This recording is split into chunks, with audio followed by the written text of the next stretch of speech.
কি গো, কি করো তোমরা দুজনে আজকে? আমরা আজকে দারুণ একটা খাবার রান্না করছি, দারুণ দারুণ, তুমি অবাক হয়ে যাবে এত কি সুন্দর এমন রান্না খাবার। করছো? তো আমি জাল দিচ্ছি দুধ, আর দিদা দেখো কত সুন্দর করে বানাচ্ছে। এটা তোমার জন্য বড় হয়নি, তুমি দাওয়াতে বলেছো। এটা এটা কি বানাচ্ছে? এই যে উঠোন লেপার মতো লেপছে, এটা কি? এটা এটা হচ্ছে কি গোলা বানাচ্ছে? রুটি, এটা খেতে দারুণ লাগে। এটা দুধ দিয়ে আর একটু চিনি দিয়ে ভিজিয়ে খাবে, মানে পুরো ভিজানো পিঠের মতন লাগে খেতে। সাজের পিঠে যেটা হয় সেটার মতন লাগে। তো আমার না অনেকদিন ধরে খেতে ইচ্ছে করছিল, আর দিদা আসাতে আমি সেটা বলে দিলাম দিদাকে।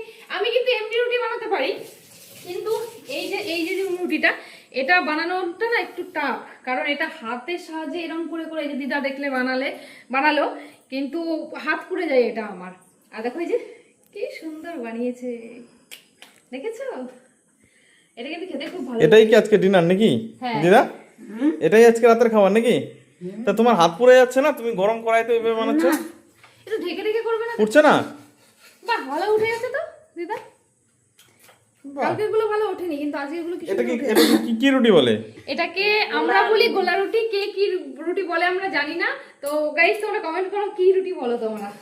আর এখানে দেখো এটা কিন্তু খাওয়া হবে দুধ দিয়ে, তাই আমি এখানে পাশে দুধ জাল দিয়ে দিয়েছি। আর এটা দুধের মধ্যে পুরো একদম ভিজানো পিঠে, ভিজায় যেমন মানে সাজের পিঠে, সেরকম করেই খাওয়া হবে, তাই তো দিদা? একটা খাও, এমনিও খাওয়া যায়। আর তাছাড়া আরেকটা জিনিস, এইগুলোর মধ্যে কাঁচা পেঁয়াজ কুচি আর লঙ্কা কুচি দিয়েও সুন্দর করে মাখিয়ে তৈরি করা যায়, তাহলে আরো মানে শুধু শুধুই খেতে পারবে তাহলে।